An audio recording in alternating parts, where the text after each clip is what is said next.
Msimamo wa ACT Wazalendo ni kama ufuatao: iundwe tume huru ya uchunguzi nje ya serikali kuchunguza matukio yote yaliyosababishwa kuvurugwa kwa uchaguzi mzima na wale waliohusika kuharibu kwa makusudi wawajibike. 4. Kuundwe timu ya maridhiano iliyo huru, National Commission Cohesion, itakayoleta pamoja viongozi wa serikali, viongozi wa upinzani, wananchi, viongozi wa dini na wadau wengine wote wa muhimu katika kuleta na lengo la kukomesha uonevu na kuweka mfumo bora wa uendeshaji wa nchi. 5.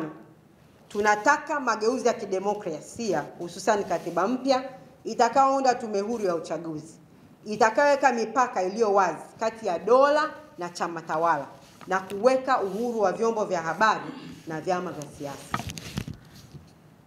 6.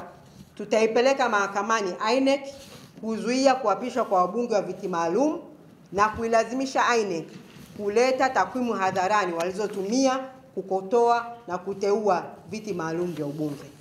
Pia tunatoa wito kwa Watanzania wote kuwa na mshikamano wakati huu ambapo taifa letu linapita kwenye mtihani mkubwa na kuhakikisha kuwa kwa pamoja tunapigania haki za raia. ACT Wazalendo inaamini kuwa Tanzania haitajengwa kwa hofu bali kwa uadilifu wa viongozi na uongozi uliopata ridhaa ya wananchi. Rai yetu kwa wananchi ni kuungana, kuilinda demokrasia. Mungu ibariki Tanzania, taifa la wote, maslahi ya wote. Mmekokotoa au vikokotoo vya upatikanaji wa viti maalum. Swala zima kwanza la idadi ya kura ili kuweza kupata wabunge wa viti maalum linahusishwa pia na idadi hizo za kura kupata ruzuku kwenye chama. Kama alivyosema kiongozi wa chama, baada ya kujumlisha kwa matokeo yao hayo waliokuwa wakiyatangaza, sisi tumepata kura 2,222,164 sawa na 6.7 na kitu. Tafsiri yake, kama ni kupata wabunge wa viti maalum, tulipaswa tupate wabunge 8, lakini pia kwa mchakato huo kwa ruzuku ni zaidi ya milioni 80 kwa mwezi. Na jambo hili lipo kisheria.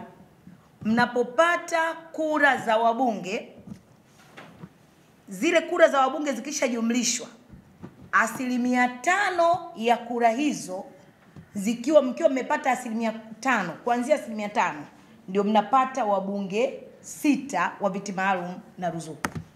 Sasa kinachoshangaza, haipo sheria ya kupata wabunge 2 wa viti maalum. Hiyo sheria haipo. Kwa ndio maana tunasema tutaenda mahakamani kwa swala hili ili tupate ufafanuzi wa kisheria. Wale waliopata wabunge 2 walipata kwa asilimia ngapi? Na je, wamepewa hao alafu baadaye wataongezewa ili watimie 6? Ama je, wamefika 5% au walifika 1%? Na kama walikuwa 1% au 2, walipataje wabunge wa viti maalum? Kwa hiyo wabunge wa viti maalum na ruzuku zinatokana na taratibu, kanuni na sheria zilizopo. Kwa hiyo huwezi kuteua kwa matakwa yako. Unateua kutokana na sheria inasema nini kuhusiana na hizi kura. Kwa hiyo sisi tulistahili kupata kwa mujibu wa kura walizozitangaza za wabunge nchi nzima na asilimia ya kura ambazo tulizipata sisi. Nadhani nimejibu.